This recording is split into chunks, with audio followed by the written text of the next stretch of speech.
शबनम शाका को छोड़कर अपने घर चली गई। कई महीने गुजर गए। शाका उसी किराए के कमरे में अकेला रह गया। दीवारों पर अब भी शबनम की हंसती हुई तस्वीरें टंगी थीं, मगर कमरे की फिजा खामोश और बोझिल हो गई थी। सुबह ऑफिस जाना, शाम को थक कर लौटना, जिंदगी अब एक बेरंग सा मामूल बन चुकी थी। शाका अक्सर खुद से सवाल करता, क्या मैं वाकई नाकाम था या हम दोनों ही थक चुके थे? दूसरी तरफ शबनम अपने माँ बाप के घर तो लौट गई, मगर सुकून न पा सकी। शादीशुदा लड़की के लिए वापसी कभी आसान नहीं होती। लोगों की नजरें, सवाल, ताने देने वाली बातें, ये सब उसके हौसले को हर दिन कमजोर करने लगे। एक दिन उसने आईने में खुद को देखा और धीरे से कहा, मोहल्लों की बेटी होने से जिंदगी आसान नहीं हो जाती। मैंने भी ख्वाब देखे थे, मगर शाका को छोड़कर शायद मैं खुद को भी खो बैठी हूँ। उसी शाम उसने एक खत लिखा, शायद हमने जल्दी हार मान ली। अगर तुम अब भी मेरा इंतजार कर रहे हो तो मैं कल शाम उसी चाय वाले होटल पर आऊंगी जहाँ तुमने पहली बार कहा था जिंदगी तुम्हारे साथ अच्छी लगती है। अगर ना आए तो समझूंगी तुमने भी आगे बढ़ना सीख लिया है। अगली सुबह शाका को वह खत मिलता है और शाका बैठकर उसे तसल्ली से पढ़ता है। दोस्तों, क्या लगता है, शाका शबनम से मिलने जाएगा या नहीं? कमेंट में अपनी राय जरूर दें। अगर वीडियो अच्छी लगी हो तो लाइक कर दें और ऐसी मजेदार वीडियोस के लिए हमारे अकाउंट को फॉलो कर लें।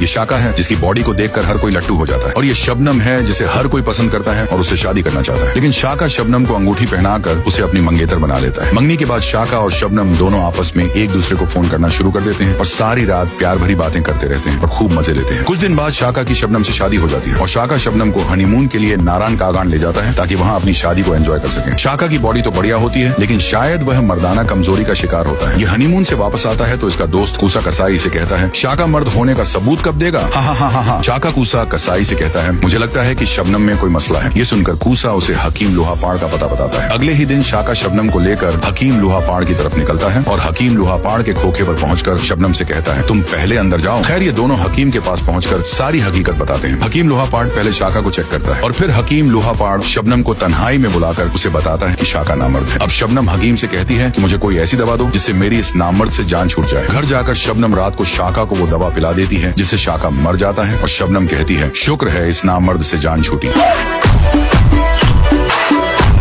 क्या शबनम ने शाका के साथ ठीक किया? कमेंट में बताओ, और अगर वीडियो अच्छी लगी हो तो फॉलो करना मत भूलना।